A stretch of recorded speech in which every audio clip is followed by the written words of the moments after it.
1991 সালে একটি ছোট বাজেটের সিনেমা বিশ্বজুড়ে ব্যাপক সাড়া ফেলেছিল। কাহিনীর গম্ভীরতা, অসাধারণ অভিনয় এবং স্মরণীয় চরিত্রের কারণে আজও দ্য লাইসেন্স অব দ্য ল্যাম্বস সিনেমাটি চলচ্চিত্র ইতিহাসের অন্যতম সেরা সাসপেন্স থ্রিলার হিসেবে বিবেচিত হয়। ভ্যালেন্টাইন্স ডেতে মুক্তিপ্রাপ্ত দ্য সাইলেন্স অব দ্য ল্যাম্বস একটি স্বল্প বাজেটের সিনেমা ছিল, যা ধীরে ধীরে সমালোচকদের প্রশংসা অর্জন করে এবং বক্স অফিসে সফল হয়। জনাথন ডেমের পরিচালনায় এই ছবি শুধু শিল্প হিসেবেই প্রশংসিত হয়নি, বরং হলিউডে দীর্ঘস্থায়ী প্রভাব রেখেছে। এই সিনেমায় অভিনয় করেছেন Jodie Foster, Anthony Hopkins, Ted Levine, Scott Glenn সহ হলিউডের নামকরা অনেকেই। এই আমেরিকান সাইকোলজিক্যাল হরর সিনেমাটি best film, best director, best actor, best actress এবং বেস্ট অ্যাডাপ্টেড স্ক্রিপ্ট সহ বেশ কয়েকটি গুরুত্বপূর্ণ পুরস্কার জিতেছে। The silence of the lambs 1991 সালে বিশ্বব্যাপী পঞ্চম সর্বোচ্চ আয় করা সিনেমা ছিল।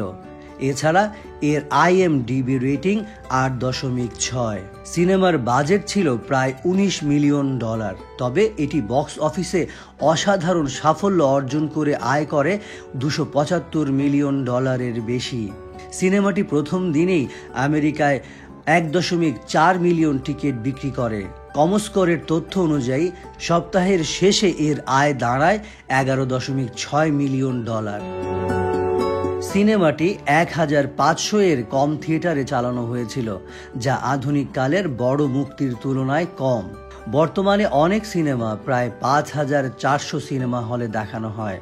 ছবিটি প্রেক্ষাগৃহে 8 মাস ধরে চলেছিল এবং যুক্তরাষ্ট্র ও কানাডায় $130.7 মিলিয়ন বেশি এবং বিশ্বব্যাপী মোট $275 মিলিয়ন আয় করেছিল।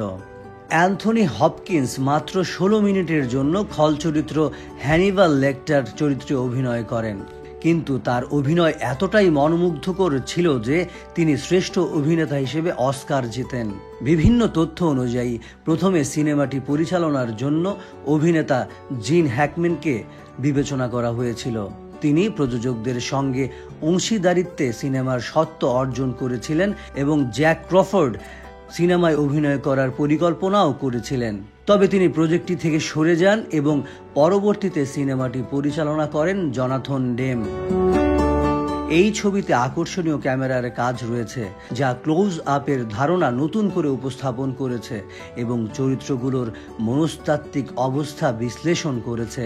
সিনেমার কাহিনী অনুযায়ী FBI এজেন্ট ক্লারিস স্টার্লিংকে কুখ্যাত serial killer doctor Hannibal the cannibal লেক্টারের চিন্তার ভেতর প্রবেশ করার জন্য নিয়োগ দেয়া হয়। অন্য তরুণীদের অপহরণ করে হত্যা করা সিরিয়াল কিলার বাফেলো বিলের খোঁজ নিতে হ্যানিবাল লেক্টারের সাহায্যের প্রয়োজন হয়।